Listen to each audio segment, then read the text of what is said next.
శ్రోతలకు నమస్కారం. మన ఛానల్కు స్వాగతం. బారిస్టర్ పార్వతీశం 24వ భాగం. రచన మొక్కపాటి నరసింహశాస్త్రి గారు. మా హెడ్ మాస్టర్ గారు దయచేసిన కొలది సేపటికో లేకపోతే వారితోనో నరసాపురం బార్ అసోసియేషన్ అధ్యక్షుడు కూడా దయచేయనున్నారని వినయంగా మనవి చేసుకుంటున్నాడు అన్నాడు ముఖలిత హస్తాలతో మరో పూర్వాశ్రమ వాసి. ఇక మేము వచ్చిన పని సక్రమంగా నెరవేర్చుకున్నాం. మీ దర్శన భాగ్యానికి సంతోషిస్తున్నాం. ఇంతటితో మేము విరమిస్తున్నాం. కానీ పూర్వం మా మూర్తిత్రయములో 3వ వాడు అధముడు అయిన మరొక మిత్రుడు వందన సమర్పణ చేసి నాకు మిలిటరీ వందనం చేసి వెనక్కి తిరిగాడు. చాలా సంతోషించాను. ఇక మీరెన్నడూ ఇటువంటి పిచ్చివేషాలు వెయ్యమని అగ్నిసాక్షిగా సూర్యచంద్రుల సాక్షిగా ప్రమాణం చేసి నేను వచ్చేదాకా కూర్చోండి. లేకపోతే మీరు మళ్ళీ రండి. నాకు సన్మానం ఎందుకు ఈ సన్మానం? మన హెడ్ మాస్టర్ గారు రాని చెబుతాను అన్నాను. మేము వచ్చి చూస్తాంలే, ఏమాత్రం చెబుతావో అంటూ నవ్వుకుంటూ వాళ్ళ దారిన వాళ్ళు వెళ్ళిపోయారు. నేను లోపలికి వెళ్ళి మా నాన్న ఇంకా దేవతార్చన ముగించుకోలేదని తెలుసుకొని కాసేపు వాకిట్లోనే విశ్రమించాను. ఈ సన్మానాలేమిటి, ఈ సభలేమిటి, సందర్భములేమిటి అనుకుంటూ ఏ అనుభవమూ లేని నేను ఏమి ఉపన్యాసము ఇవ్వనా, ఏం మాట్లాడనా అని అనుకుంటూ అసలు దాని భావమేమిటో అని నేనొక్కసారి విదేశీయానం చేసి వచ్చినంత మాత్రాన నాకు ఈ ఘనత ఎందుకు, నాకు ఈ గౌరవం ఎందుకు అని ఆలోచిస్తూ ఒక అరగంట కూర్చునేసరికి దేవతార్చనను ముగింపుగా గంట లోపల నుంచి వినపడ్డది. ఇంకొక 2 నిమిషాల్లో మా అమ్మ వచ్చి, లేనాయన కాళ్ళు కడుక్కో, భోజనం చేద్దువు గాని, వచ్చిన వారిలో ఎవరైనా భోజనానికి ఉంటే వారిని కూడా కాళ్ళు కడుక్కోమని నీళ్లు అవి ఇవ్వు అని లోపలికి వెళ్ళిపోయింది. వచ్చేవారెవ్వరూ లేరమ్మా, అందరూ వెళ్ళిపోయారు.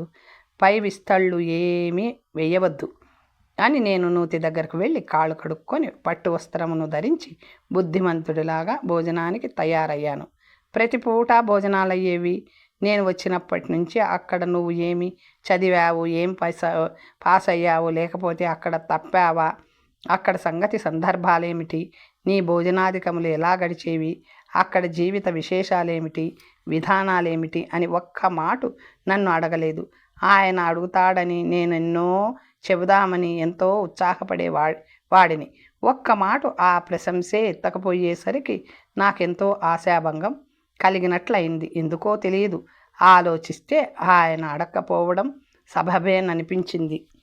అక్కడ నేను చేసిన పనులన్నీ కొన్ని కానీ విని ఉంటే ఆ అప్రాచ్యపు చర్యలను ఆయన మన్నించలేకపోయేవారు అనుకుంటాను. వాటికి తగ్గ ప్రాయశ్చిత్తమే లేదనుకునేవారు అనుకుంటాను. అందుకనే ఏమీ తెలుసుకోకపోవడమే మంచిదని ఉభయతారకమని నిర్ణయించుకున్నారు కాబోలు. ఈ ఆలోచన కలగడంతో ఆయన మీదను ఎప్పుడు ఉంటున్న గౌరవం కంటే ఇప్పుడు 1000 రెట్లు ఎక్కువైనది. భోజనములు ముగించుకొని వాకిట్లోకి వచ్చాం. మా నాన్న భగవద్గీత చేత పుచ్చుకొని అలవాటు ప్రకారం కొంతసేపు పారాయణం చేసి విశ్రాంతి తీసుకోవడానికి ఆయన గదిలోనికి వెళ్ళిపోయారు. మా అమ్మ భోజనం తర్వాత సవరణలు చేసుకుంటుంటే నేను ఒక పుస్తకం తీసి కొంతసేపు చదువుతుండగా నిద్రాజాప్యము నిన్ను చేరకదరా అన్నట్టు నిద్రాదేవి నన్ను వరించింది. అరగంటలో నిద్రపోయి ఉంటాను. మా హెడ్ మాస్టర్ గారు వస్తారేమోనని ఉలిక్కిపడి లేచాను. వారింకా రాలేదని తెలుసుకొని ముఖ ప్రక్షాళన చేసుకొని మళ్ళీ నా చదువులో పడ్డాను. మళ్ళీ కాసేపు గ్రంథ పఠనం సాగించాను. మా అమ్మ నాకు పలహారం ఏదో చేసి తీసుకువచ్చింది. అది నేను ముగించే లోపున నా పలహారం పళ్ళెం లోపల పెట్టేసి చేతులు కడుక్కొని యువతలకు వచ్చేసరికి వారు వచ్చి అక్కడున్న బల్ల మీద సుఖాసీనులయ్యారు. నేను వచ్చి నమస్కారం చేయగానే వారు నవ్వుతూ ఏమోయ్ పార్వతీశం అంటూ లేవబోయారు. ఆయనతోటి కూడా వచ్చిన 4 విద్యార్థులు నిలబడే ఉన్నారు. మాస్టర్ గారు దయచేయండి, మీరు లేవడమేమిటి, నేను మీ శిష్యుడినన్న మాట అప్పుడే మర్చిపోయారు. నేను ఎన్ని విదేశాలు తిరిగినా, ఎంత చదువు చదివినా మీరు నాకు ప్రథమ గురువులని, మీ క్రమశిక్షణ కరశిక్ష బెత్తం శిక్షతోటే నేను పైకి వచ్చానన్న సంగతిని ఎప్పుడు విస్మరించనండి అంటుంటే ఆయన మళ్ళీ కూర్చొని హరి నీ ఇల్లు బంగారంగాను. నువ్వివేమీ మర్చిపోలేదన్నమాట. ఆఖరికి నా చేతి విసురు బెత్తం చురుకు ఇంకా నిన్ను వేధిస్తూనే ఉన్నాయన్నమాట. ఎంత పని జరిగింది. అయినా పర్వాలేదులే, దండం దశాగుణం భవేత్ అనే పెద్దల వాక్యం నీలో నిజమైంది. చాలా సంతోషం. తరువాత సభాముఖాన్ని క్షమాపణ చెప్పుకుంటారు అన్నది నవ్వుతూ. అంత మాట మీరనడం ధర్మం కాదు మాస్టర్ గారు. అది నాకు శాపంగా పరిణమించవచ్చు. ఆ పని మటుకు చెయ్యకండి అన్నాను. వారు సంతోషపూర్వకంగా నన్ను దగ్గరకు తీసుకొని నా వీపు తట్టి పక్కనే కూర్చోబెట్టుకొని ఒక్క మాట రెండు చేతులతోటి ఆలింగనం చేసుకున్నారు. ఆయన శరీరం కొంచెం కంపించినట్లు, హృదయ స్పందన ఎక్కువైనట్లు అనిపించింది. నాకు ఒళ్ళు పులకరించింది. గురుదేవుల ప్రేమ కూడా నాకు పితృవాత్సల్యం లాంటిదే అనుకున్నాను.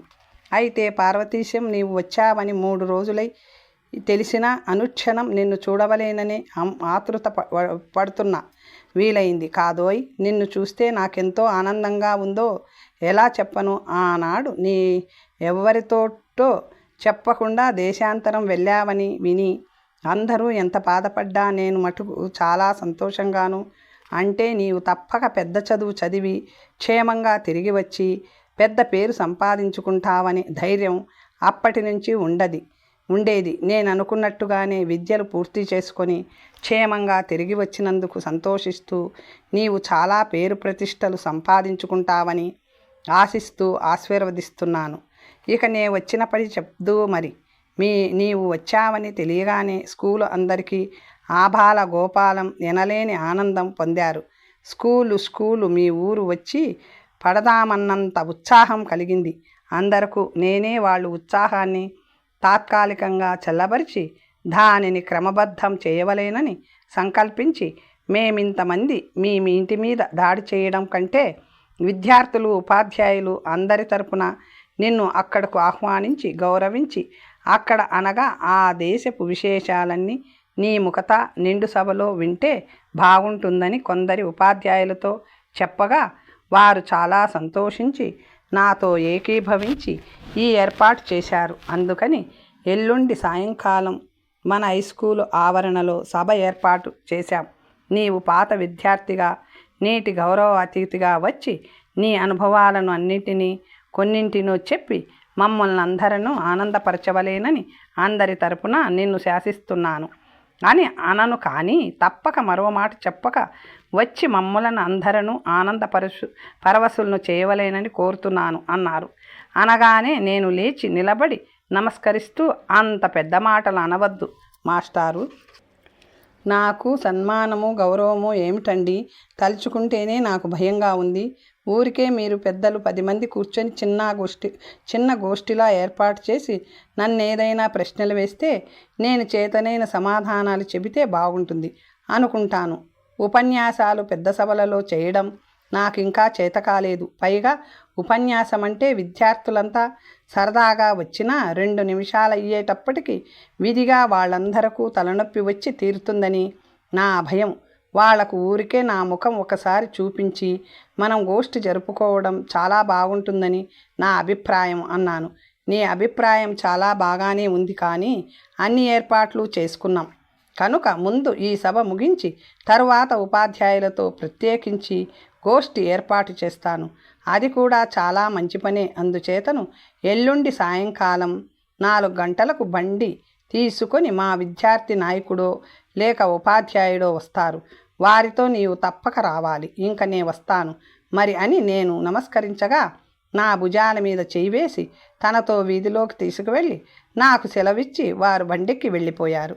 ఈ సభ ఏమిటి, సన్మానమేమిటి, నాకెందుకొచ్చింది భగవంతుడా అనుకుంటూ ఆలోచిస్తూ కూర్చుండగా మళ్ళీ వాకిట్లో బండి ఆగిన చప్పుడు కావడం, నేను లేచి వీధిలోకి వెళ్ళి వారిని ఆహ్వానిద్దామని అనుకుంటూ ఉండగానే వారు లోపలికి రావడం జరిగింది. ఈసారి వచ్చిన వారు అందరూ ప్లీడర్లు. వారు పలానా అని తెలుసుకున్నాను. నాకంటే బాగా పెద్దలు కావడం చేతను ఎక్కువ పరిచయం లేదు. వారు రావడంతోటే పరస్పరం అభినందనలు చేసుకుని కూర్చున్నాం. వారు వచ్చిన పని వెంటనే విన్నవించారు. తమ రాక విన్నాం. మన ప్రాంతాల్లో విదేశీయానం చేసిన వారిలో మీరే ప్రథములు. విదేశాలలో విద్య నేర్చి ఎంఏ బారెట్లా అయినారని, అయి వచ్చిన వారిలో మీరే ప్రథములు అయి ఉండడం, మీరు కూడా అన్ని విధాలా సన్నిహితులు కావడం మాకు గర్వకారణం. ఆవలెల్లుండి మా నరసాపురం బారు అసోసియేషన్ తరపున మీరొకసారి దయచేసి మమ్మలను గౌరవించి మీ విదేశానుభవాలు కొన్ని మాకు తెలపవలేనని సభ ఏర్పాటు చేసుకొని మిమ్మల్ని స్వయంగా కోరడానికి వచ్చినాం. మా మునసబు గారు కూడా స్వయంగా మీ దర్శనానికి రావలేననుకున్నారు. కానీ వారినంత శ్రమ పడవలదని మేము మీతో మనవి చేసి మిమ్మలను తప్పక తీసుకువస్తామని చెప్పి మేము వచ్చాము. నాటి సభకు వారే అధ్యక్షత వహిస్తారు. తమరు తప్పక దయచేస్తారు కదా. ఆ సాయంకాలం మాలో ఎవరో ఒకరు బండి తీసుకొని వచ్చి మిమ్మల్ని తీసుకువెడతాం అన్నారు. అబ్బబ్బే మీకంతా అని నేనేదో అనబోతుంటే వారు లేచి నిలబడి నా మాట పూర్తి కానివ్వక, తమరు మరో మాట ఏమీ చెప్పక మా ప్రార్థన మన్నించాలి, తప్పదు, సెలవు అని గబగబా వెళ్ళిపోయారు. ఈరోజు సాయంకాలం నరసాపురంలో ఈ యజ్ఞం ఒకటి తప్పదు కదా అని మధ్యాహ్నం 3 గంటలకే లేచి స్నానం గీనం చేసి మామూలుగా పంచకట్టుకొని ఒక లాల్చీ వేసుకొని పైన కండువా కూడా వేసుకోవడానికి అమర్చి సిద్ధం చేసుకున్నాను. మా స్కూలు నుంచి విద్యార్థుల్లో ఉపాధ్యాయులు వస్తారనుకుంటూ 4:15 నేను వారి రాకకు నిరీక్షిస్తూ తయారై కూర్చున్నాను. వారు సరిగ్గా 4కి వస్తామన్నారు. గడియారం 4 కొట్టింది. 4:30 కూడా దాటింది. నేనేమైనా పొరపాటు పడ్డానా, లేక వాళ్ళు తేదీ ఏమైనా మార్చుకున్నారా అని అనుకుంటూ, అయినా బండి ఏదైనా వస్తుందేమో చూద్దామని వీధి గుమ్మంలోకి వచ్చేసరికి బండి కూడా ఆ క్షణంలోనే గుమ్మం దగ్గర ఆగింది. బండిలో నుంచి ఒక విద్యార్థి, ఒక ఉపాధ్యాయుడు దిగారు. మందహాసం చేస్తూ నాకు నమస్కరిస్తూ, మన్నించాలి పార్వతీశం గారు, చాలా ఆలస్యమైంది. తమరు అక్కడకు దయ చేసిన తరువాత ఆలస్యం కాకూడదని ఎంత త్వరపడ్డా సర్దుబాట్లన్నీ అయ్యేసరికి ఈ వేళ అయ్యింది. ఇంకనూ తమరు డ్రెస్ వేసుకుంటే వెంటనే వెళ్ళిపోదాం అన్నాడు వచ్చిన ఉపాధ్యాయుడు. నా ఆలస్యం ఏమీ లేదు. సుమారు 3 గంటల నుంచి మీ రాకకి ఎదురు చూస్తున్నాను అన్నాను. అతను కొంచెం తెల్లబోయి, మరి డ్రెస్ మార్చుకోరా అన్నాడు. మార్చుకోవడానికి ఏమున్నది? చాకలి తెచ్చిన పంచా, చొక్కా, కండువా కంటే వేరే దుస్తులు ఏముంటాయి అన్నాను. అతను కొంచెం తడబడి, ఆహాహా చిత్తం, అదేనండి, తమరు ఇవి విడిచేసి వస్తారేమో అనుకున్నానండి అన్నాడు చేతులు జోడించి కంగారుగా. మాస్టారు, బట్టలు విడిచేసి సభకు ఎలా రానండి అన్నాను ఎంతో అమాయకంగా ముఖం పెట్టి. ఆయన ఉక్కిరి బిక్కిరై, చిత్తం, అదేనండి అనగా, అంతేనండి, తమరు బట్టలు కట్టుకుంటారని అనుకోలేదండి అనగా, ఎప్పుడు అదేదో సూటు హేటు వగైరాతో కానీ పైకి రారనుకున్నానండి అన్నాడు ఎంతో భయంతో. అయితే ఇంట్లో ఏమీ లేకుండా ఉండి వీధిలోకి వచ్చేటప్పుడు అమాంతం అవి తగిలించుకు వస్తాననుకున్నారా? భలే వారండి, రండి పోదాం అన్నాను. ఆయన భుజం మీద చేయి వేసి వీధిలోకి తీసుకువచ్చాను. పక్కనున్న కుర్రవాడు పైకి నవ్వు ఆపుకోలేక కడుపు పట్టుకొని చుట్టుకుపోయి నానాయాతన పడుతూ మా వెనుకనే వచ్చాడు. ముందు నన్ను బండి ఎక్కమన్నారు. గౌరవంతో వెనకకు కుర్రవాడు చివరన మాస్టర్ గారు కూర్చున్నారు. ఈ బండిలో నరసాపురం చేరేటప్పటికి బట్టలకు ముఖానికి కొంచెం జేగురు రంగు వస్తుంది. అక్కడ ఎడింబరోకి మళ్ళీ మీరేమైనా ముఖ ప్రక్షాళనాధికం చేసుకుంటారా అని అడిగేవారు ఎవరు ఉండరు కదా అని అనుకుంటూ ఒళ్ళు కంపరమెత్తిన గత్యంతరం లేక బండిలో ఎక్కి కూర్చున్నాను. బండి 10 గజాలు సాగ్గానే, అయ్యా పంతులు గారు, కొంచెం పైకి రండి అయ్యా అన్నాడు బండితోలే సాయిబు. నవ్వుకుంటూ కొంచెం ముందుకు జరిగాను. మళ్ళీ కొంచెం దూరం సాగేటప్పటికి, తమరు ఇంకా పైకి రావాలండి అయ్యా అన్నాడు సాయిబు.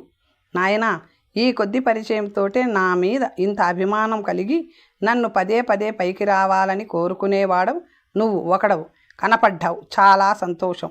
ఇంకా చాలునా అన్నాను కొంచెం పైకి జరుగుతూ. చాలునండి మహారాజా అన్నాడు. హరిని ఇల్లు బంగారంగాను, నన్ను అప్పుడే మహారాజును కూడా చేసేశావు అన్నాను. చిత్తం, తమరు ఎప్పుడు మహారాజులాగానే ఉంటారండి అయ్యా అని నవ్వుకుంటూ ఈలవేసి హుషారుగా బండిని పోనిచ్చాడు. ఆ ఉత్సాహంతో మమ్మలను అరగంటైనా కాకుండా నరసాపురంలో మా హై స్కూల్ గుమ్మంలో బండి ఆపి ఇంక దిగండి మహారాజా అని నన్ను నా పరివారాన్ని హెచ్చరించి తన కిందకు ఊరికి బండి గుర్రంపైకి తేలిపోకుండా నొక్కి పట్టుకొని నిలబడ్డాడు. మేము ముగ్గురము నెమ్మదిగా కిందకు దిగాం. మాకెదురుగుండా హెడ్మాస్టర్తో సహా ఉపాధ్యాయులందరూ 50 మంది విద్యార్థి బృందం నాకు స్వాగతం చెప్పడానికి అక్కడే నిలబడి ఉన్నారు. దిగగానే మా రోజుల్లోనే ఎరుగని విశేషం ఒకటి ఉంది ముందు కనపడ్డది. కొందరు విద్యార్థులు అన్ని తరగతుల నుంచి తలొకరు ఇద్దరు వచ్చినట్లుగా కాకి దుస్తులు, నెత్తిమీద టోపీ, మెడలో నీలం రంగు గుడ్డ, టైలా ముడి వేసుకొని దానికి ఇరుపక్కలా వరుసగా నిలబడి నేను ముందుకు బయలుదేరగానే అటెన్షన్ అనే ఒక పొలికేక ఆ విద్యార్థి నాయకుడు పెట్టగా వారందరూ తమ బూట్లు చప్పుడు చేసి నాకు సైనికాభివందనం చేశారు. నేను చిరునవ్వుతో ఫీల్డ్ మార్షల్ వలె వాళ్ళను చూస్తుంటే హెడ్మాస్టర్ గారు ఎంతో సంతోషంతో వాళ్ళ బాయ్ స్కౌట్స్ మన స్కూల్లో ఈ ఏడే శిక్షణ కొత్తగా ప్రారంభించాం. విద్యార్థులందరూ ఇది ఎంతో ఉత్సాహజనకంగా ఉంది అన్నారు. చోపుదారులు పరాకు పలుకుతున్నట్లుగా కొందరు ఉపాధ్యాయులు కుర్రవాళ్లను అల్లరి చేయకుండా తమ స్థానాల్లో కూర్చోమంటూ హెచ్చరిక చేస్తుంటే నేను నా ప్రక్కన ఉన్న హెడ్మాస్టర్ గారు మహామంత్రి తిమ్మరసును అయినట్టు నేను రాయలునా ఏమిటి అనుకుంటూ లోపలికి ప్రవేశించాను. హాలు కిటకిటలాడుతూ ఉన్నది. అక్కడ కేవలం విద్యార్థులే కాక చాలామంది పురప్రముఖులు, ఉద్యోగులు కూడా వచ్చినట్లు కనపడ్డది. నేను లోపలికి రాగానే లేవాలే అక్కర్లేదా అనే సందేహంతోనూ ఈ పంచా చొక్కా కండువాతో ఉన్న మనిషి పార్వతీశం అవునా కాదా అన్న సందేహంతోనూ ఒక లిప్తకాలం అనుమానించి ఎందుకైనా మంచిదని అక్కడున్న 50 మంది గభీలున లేచి నిలబడ్డారు. నన్ను హెడ్మాస్టర్ గారు ఎంతో గౌరవంతో తిన్నగా అక్కడ ఉన్న ఉన్నత స్థానానికి తీసుకువెడుతుంటే పంచకట్టుకున్న నేను పార్వతీశాన్నేను అనే నిశ్చయానికి సభికులంతా వచ్చి హర్షధ్వానాలు చేశారు. నేను చాలా గంభీరంగా మామూలు నవ్వుతూ తుళ్ళుతూ లేకుండా చాలా సుప్రసిద్ధుడులాగా ఒక్క క్షణం నిలబడి సభికుల నందరను దయార్త దృష్టితో చూచి దయచేయండి అన్నట్టు అస్థాభినయనం చేసి కూర్చున్నాను. సభికులంతా వారి వారి స్థానాల్లో కూర్చున్నారు. క్రిందనున్న ఉపాధ్యాయులంతా విద్యార్థులనందరూ సరిగా కూర్చోబెట్టి బల్లలు లేక నిలబడి ఉన్న కొందరి విద్యార్థులను ప్లాట్ఫారానికి ఎదురుగుండా నేల మీదనే కూర్చోబెట్టి నిశ్శబ్దంగా ఉండవలేనని అందరినీ హెచ్చరించగా సభలో శబ్దం చల్లారింది. హెడ్మాస్టర్ గారు నెత్తిమీద తలగుడ్డ, మెడ మీదనున్న కండువా సవరించుకొని ప్లాట్ఫారం మీదికి దయచేసి ఒక కుర్రవాణిని పైకి రమ్మని ప్రార్థన చేయమన్నారు. సభ్యులంతా లేచి నిలబడ్డారు. ఆ విద్యార్థి తాను నేర్చిన గణపతి స్తోత్రం సంస్కృతంలోనూ, సరస్వతి ప్రార్థన తెలుగులోనూ చేసి మాకు నమస్కరించి తనకేదో అఖండ గౌరవం జరిగినట్టుగా సంతోషించి క్రిందకు వెళ్ళిపోయాడు. హెడ్మాస్టర్ గారు లేచి నిలబడి మళ్ళీ ఒక మాట కోటు కండువా సవరించుకొని సభ్యులను చూచి మందహాసం చేసి కొంచెం కంఠం సవరించుకొని సభ అయిన మహా అని చేతులు జోడించి మహాజనులారా, విద్యార్థులారా, సోదరి ఉపాధ్యాయులారా, ఈరోజు మనకందరకు చాలా సుదినం. ఇది ఒక అపూర్వమైన మరువకూడని సంఘటన. మన స్కూల్లో మా వద్ద విద్యనభ్యసించి ఈనాటికి మన తెలుగువారిలో ఏ ఒక్కరిద్దరో తప్ప తక్కిన వారెవ్వరూ చేయలేని సాహస కృత్యం అసాధారణమైన ధైర్యంతో నేర్పుతో చేయగలిగాడు మన పార్వతీశం. కొన్ని సంవత్సరముల క్రితం అతను నా విద్యార్థి అయి ఉండడం నాకింతింత అని చెప్పనలివిగానే ఆనంద హేతు గర్వకారణముగాను ఉన్నది. ఆ సంతోషాతిశయముతో నన్ను మరిచి పూర్వపు చనువుతో వారిని ఏకవచనముతో సంబోధన చేసినాను. వారు అన్యదా భావించరని తలుస్తాను అని నా కేసి చూచారు. నేను మౌనంగా వారి వైపు ఒక నమస్కార బాణం మందహాసం జోడించి విసిరాను. ఆయన అది అందుకున్నట్టు ప్రతిహాసం చేసి మన పార్వతీశం గారు నేను మనవి చేసినట్టుగా పరాపేక్ష లేకుండా, ఎవరి సహాయం లేకుండా అంత పిన్న వయసులో ఇన్ని వేల మైళ్ళ సముద్రయానం చేసి మన ప్రభువుల స్వదేశం అయిన బ్రిటన్లో అంతర్భాగముగా ఉంటున్న స్కాట్లాండ్ వరకు వెళ్ళి ఎడింబరో విశ్వవిద్యాలయంలో MA బారియట్లలో ఉత్తమ తరగతిలో ఉత్తీర్ణులైన విషయం మీరందరూ వినే ఉన్నారు, ఆనందించి ఉన్నారు. ఇప్పుడు ఒక భయంకరమైన మహాఘోర సంగ్రామం ఐరోపాలో జరుగుతున్న విషయము మీకందరకు తెలిసినదే. ఈ రోజులలో జలాంతర్గాములు సప్త సముద్రాలలోనూ అహర్నిశాదులు తిరుగుతుంటే సముద్రం మీద చూడ భయంకరమైన యుద్ధ నౌకలు పహారా ఇస్తుంటే పైన అంతరిక్షంలో వాయు విమానాలు మన సంచలనాన్ని 1000 కళ్ళతో కనిపెడుతుంటే ఎంతో ధైర్యం చేసి ప్రాణభీతి లేకుండా వీటన్నిటినీ తప్పించుకొని క్షేమంగా ఆరోగ్యంగా స్వదేశానికి తిరిగి రాగలిగిన ధైర్యశాలి మన పార్వతీశం గారు. వారికి పరమేశ్వరుడు ఆరోగ్య ఐశ్వర్యములు ప్రసాదించమని మనమందరము చేతులెత్తి ప్రార్థించాలి అనగా సభలో ఉన్న 50 మంది తప్పదు కాబోలని బాధపడకుండా ఒక్కసారి చేతులెత్తారు. మళ్ళీ మా హెడ్ మాస్టర్ గారు మరొక మారు కంఠం సవరించుకొని గాత్ర గంభీర్యం కానీ స్థాయి కానీ తగ్గకుండా ఇక పార్వతీశం వారి గుణగణాలను, వారి విద్యాబుద్ధులను, వారి తెలివితేటలను ఎంతసేపైనా మీకు చెప్పవలేనని ఉన్నది. కానీ ఇప్పటికే కాలాతీతమైనందువల్ల నా పరిచయ వాక్యాలు ఇంతటితో ముగించి మన పార్వతీశం గారు లేచి వారి అనుభవాలను మనకు తెలపవలేనని కోరుతూ సభా ప్రారంభం అనుకున్న కంటే చాలా ఆలస్యమైనందుకు మన్నించవలేనంటూ నేను విరమిస్తున్నాను అని కుర్చీలో కూర్చొని వారు పడ్డ శ్రమకు ముఖాన వెడలిన స్వేద బిందువులు తుడుచుకుంటుంటే సభికులు దిశలు మారుమ్రోగేటట్లు సుదీర్ఘ హర్షధ్వనాలు చేశారు. ఈ శబ్దం సద్దుమణగ్గానే నేను లేచి మందహాసంతో నలువైపులా పరికించి నేను కూడా మా హెడ్ మాస్టర్ గారి పద్ధతిని సభాయై నమః అని చేతులు జోడించి, మహాజనులారా, సోదర విద్యార్థులారా, మా పూర్వపు ప్రస్తుతపు ఉపాధ్యాయులకు నన్నెంతో ఆదరంతో, అభిమానంతో, గౌరవంతో, అతిశయోక్తులతో మీకు పరిచయం చేసిన మా హెడ్ మాస్టర్ గారికి అనేక కృతజ్ఞతా గౌరవ పూర్వక నమస్కార సహస్రములు భక్తి వినమ్రతతో అర్పిస్తున్నాను. మొన్న వారు మా ఇంటికి స్వయంగా దయచేసి నన్నిక్కడికి రమ్మని ఆహ్వానించినప్పుడే నేనెంతో సందేహిస్తూ అంగీకరించాను. ఎందుచేతనంటే నేను మీలాగనే ఈ స్కూల్లో చదువుకున్నవాడిని. నా విద్యాభ్యాసం కూడా ఇప్పుడున్న గురువుల వద్దనే. అప్పుడప్పుడు వారాగ్రహంతోటో అనురాగంతోటో తగిలించిన చురకలు ఇంకా మరవలేదు కూడాను. నేను ఈ రోజుల్లో చాలా అల్లరి చేసేవాడిని అన్న విషయం శిక్ష పొందినప్పుడు కాకపోయినా తరువాత తెలుసుకోగలిగాను. ఆనాడు నేను నా సహోద్యాయులు చేసిన చిలిపి చేష్టలు అప్పుడప్పుడు జ్ఞాపకం వస్తూ ఉండేవి. ఇవన్నీ మా ఉపాధ్యాయుల సహనానికి ఎంతో పరీక్షగా ఉండేవో తరువాత ఎప్పటికో కానీ తెలుసుకోలేకపోయాను. ఆనాటి అల్లరి చేష్ట ఒకటి ఈ క్షణంలో నాకు జ్ఞప్తికి వస్తున్నది. ఒక రోజున ఒక విచిత్రమైన సంఘటన జరిగింది. ఆ రోజున నేను బడికి వచ్చేసరికి 40-50 మంది విద్యార్థులు వీధిలో ఉండే చాకలి గాడిదలను రెండింటిని ఎలాగో కష్టపడి పాఠశాల ఆవరణలోకి మళ్లించి తలుపులు బంధించి వాటినటూ ఇటూ పరిగెత్తిస్తున్నారు.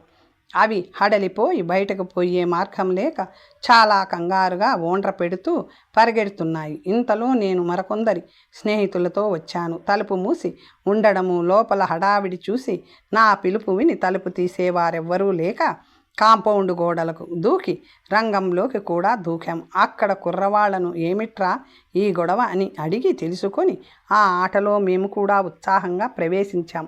ఇంతసేపటి నుంచి గాడిదల చేత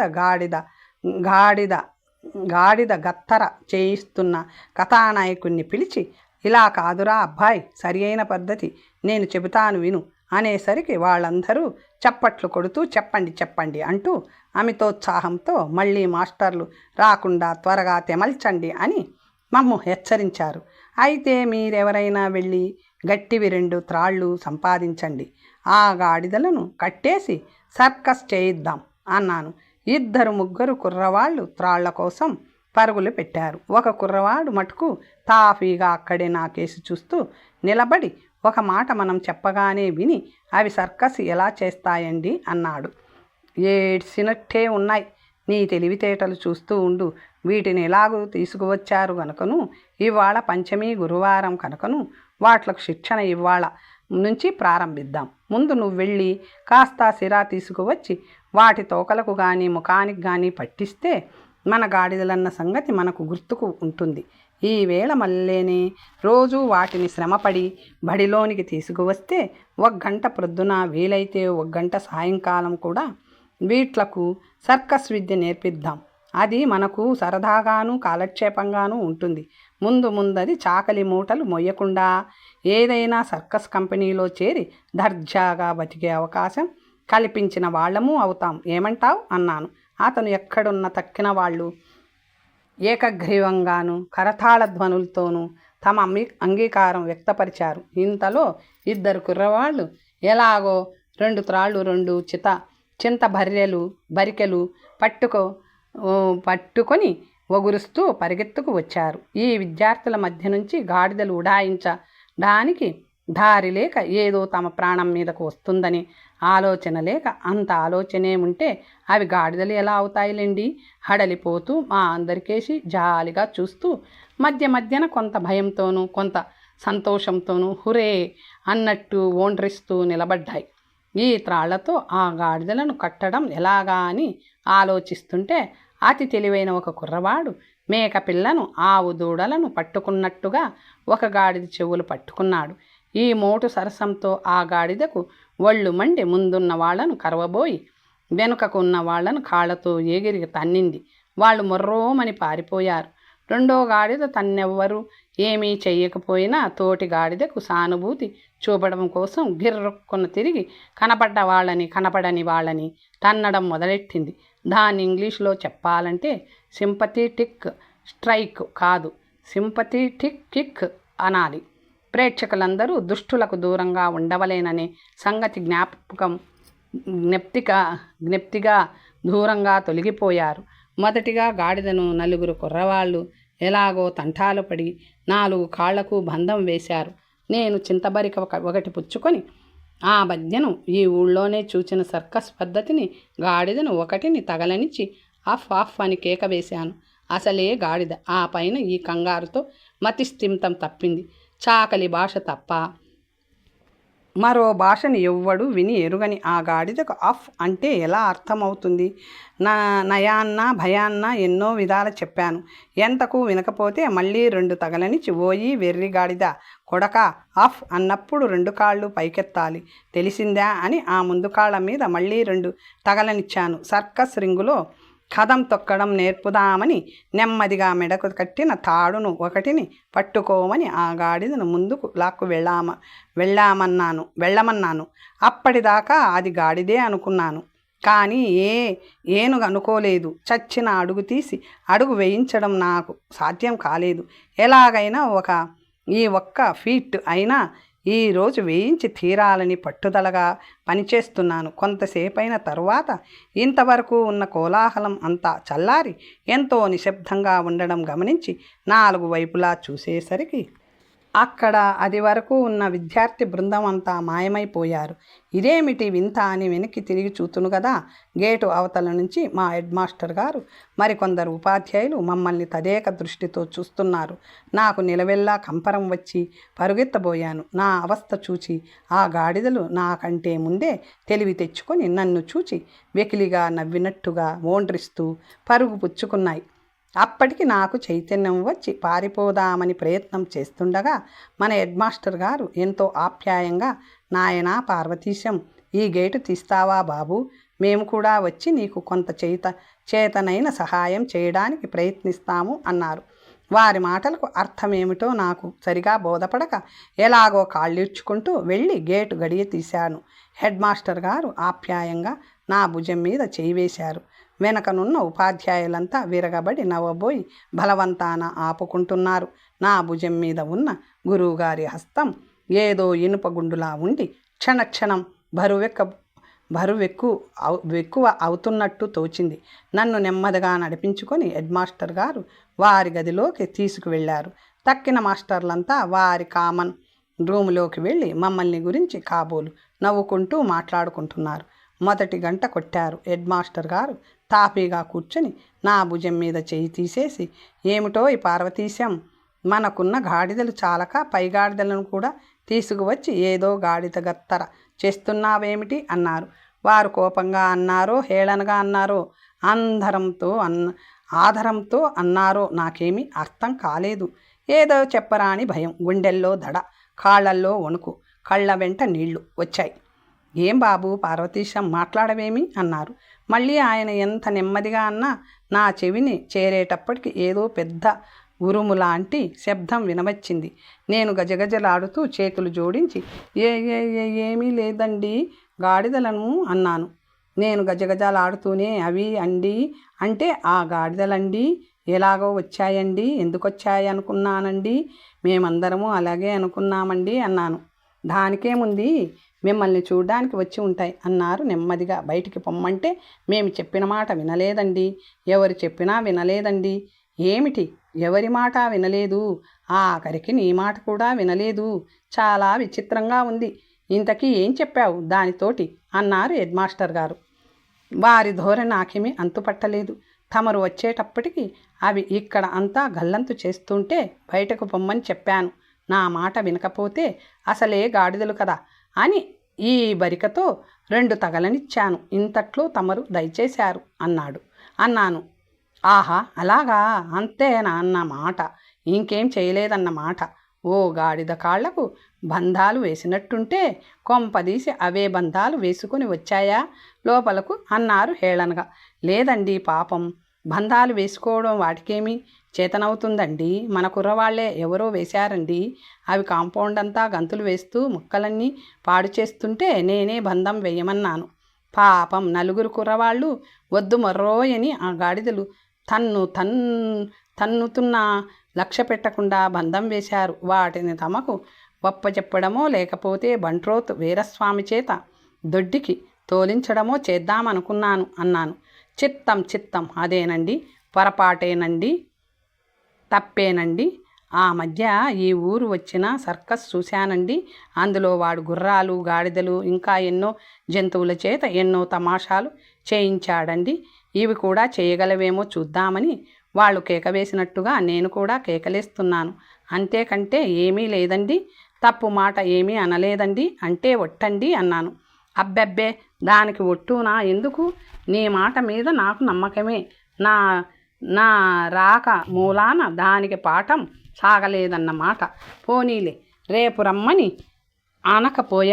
అనకపోయావా అన్నారు. చిత్తం, నేనా మాట అనలేదు కానివ్వండి, మళ్ళీ కనపడితే కొంచెం ప్రయత్నిస్తానండి అన్నాను. కొంచెం ప్రయత్నించి వీటిని లొంగతీయవచ్చునేమో అనే ఊహ కలిగిన మాట వాస్తవేనండి అన్నాను. బేష్, బాగుంది, నేను ఊహించినట్టుగానే నువ్వు అనుకున్నావన్నమాట. శిక్షణలో నీకు సహాయం ఎవరు నాయనా అన్నారు. ఒకరేమిటండి, ఇక్కడున్న 100 మంది నాకు సహకరించిన వాళ్ళేనండి. ఏమిటి, నేను వచ్చేటప్పటికి నీవు తప్ప ఎవ్వరూ లేరే? అంతకుముందు 100 మంది దాకా ఉన్నారా? అయితే ఆ కొత్త గాడిదల మాట ఎలా ఉన్నా ఈ పాత గాడిదల సంగతి ఏదో తేల్చాలి. నీ సహోధ్యాయులెవరో చెప్పమ్మా అన్నారు. నా ప్రాణాలు నిలువునా పోయినా ఎవరని చెప్పను, నాకేమీ తోచలేదు. ఆ మాటే వారితో మనవి చేసుకున్నాను. బాబు, నేనేమీ చెప్పలేనండి. నేను వచ్చేసరికి ఎవరో కుర్రాళ్ళు ఈ గాడిదలను తరుముతున్నారండి.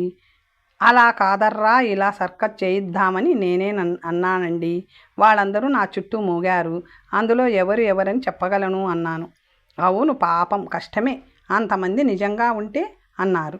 నిజమేనండి, ఎంత ఒట్టు పడితే అంత ఒట్టు అండి. నేను ఎప్పుడూ ఆడనండి, అలవాటు లేదండి, అసలు చేతే కాదండి అన్నాను 2 చేతులు జోడించి. మళ్ళీ వారొక పెద్ద నవ్వు నవ్వి, ఓరి వెర్రి పార్వతీశం, ఎంత అమాయకుడివిరా, నిన్ను చూస్తే జాలి వేస్తుంది. నా విధి నేను తప్పుకూడదు కదా. నీ చేతిలో బెత్తం ఇలా ఇచ్చి 2 చేతులు చాపమ్మా అన్నారు. నేను హడలిపోతూ 2 చేతులు చాపాను. 2 చేతుల మీద 2 రెళ్ళు 4 దెబ్బలు పడ్డాయి. వారి ముఖం చూడలేక పొంగి వస్తున్న కన్నీరును ఆపుకోలేక గట్టిగా కళ్ళు మూసుకున్నాను. ఇక వెళ్ళు నాయనా అన్నారు. ఆ మాట అంటుంటే ఆయన కంఠం కొంచెం కంపించింది. అటువంటి దయార్థ హృదయులు కూడా నన్ను శిక్షించవలసి వచ్చేటట్లు చేశానంటే వారి మనసు ఎంత క్షోభ పెట్టానో మీరే ఊహించుకోగలరు అన్నాను. అంటుంటే నా కంఠం కొంచెం కంపించింది. నేనొకప్పుడు ఎంతో తెలివైన వాడిని, చురుకైన వాడిని, ఉత్తమ తరగతిలో అన్ని పరీక్షలలోనూ ఉత్తీర్ణుడై మన ఉపాధ్యాయులకు, పాఠశాలకు పేరు ప్రతిష్టలు తెచ్చేవారిలో ఒకడినవుతానని కలలు కని మా పెద్దలకు, ఉపాధ్యాయులకు ఆశాభంగం కలిగించాను. ఒకనాడు పరమశాంత స్వభావులు, దయార్థ హృదయులు ఆయన మన ప్రధానోపాధ్యాయులకు కూడా ఆగ్రహావేశాలయ్యేటంత అల్లరి చేసి వారి చేతను కూడా దెబ్బలు తిన్నాను. అటువంటి అల్లరి చిల్లరగా తిరిగేవాడను. ఏదో శుభముహూర్తాన ఎవరో మాట వరుసకు ఇచ్చిన సలహా తీసుకొని ముందు వెనుక ఆలోచించకుండా, నా శక్తి సామర్థ్యములు అంచనా వేసుకోకుండా, నాకు సలహా ఇచ్చిన వారితో మాటైనా చెప్పకుండా మొగల్తూరు నుంచి నరసాపురము సకినేటి పిల్లో అంతర్వేదో వెళ్ళడం కాబోలు ననుకొని ఇంగ్లాండుకు మూఠా ముల్లి కట్టుకొని ప్రయాణం అయ్యాను. దారి పొడుగునా క్షణక్షణము ఎన్ని ఇబ్బందులు పడ్డానో, ఎంత అవివేకంగా ప్రవర్తించానో తలుచుకుంటే నాకే సిగ్గుగా ఉన్నది. అవన్నీ మీ ఎదుట ఏకరువు పెట్టి కాలహరణ చేయడం నాకు సబబుగా తోచడం లేదు. అది కాక ఎప్పుడో ఒకప్పుడు అవన్నీ జ్ఞప్తికి తెచ్చుకొని ఒక కథగా వ్రాయవలేనని దూరాలోచన కూడా బయలుదేరింది. మధ్యన ఈనాడు మీకందరికీ చిరపరిచితుడను, అల్లరివాడిని అయిన నన్ను ఇక్కడకు తీసుకువచ్చి ఈ సన్మానం ఎందుకు చేస్తున్నారో, నేనే రీతిగా దీనికి అర్హుడునో నాకు అర్థం కావడం లేదు. అయినా మీ అందరి అపూర్వ ఆదరాభిమానాలకు పాత్రుడనై అయినందుకు చాలా సంతోషిస్తున్నాను. తరువాత కథ వచ్చే భాగంలో తెలుసుకుందాం. నమస్తే.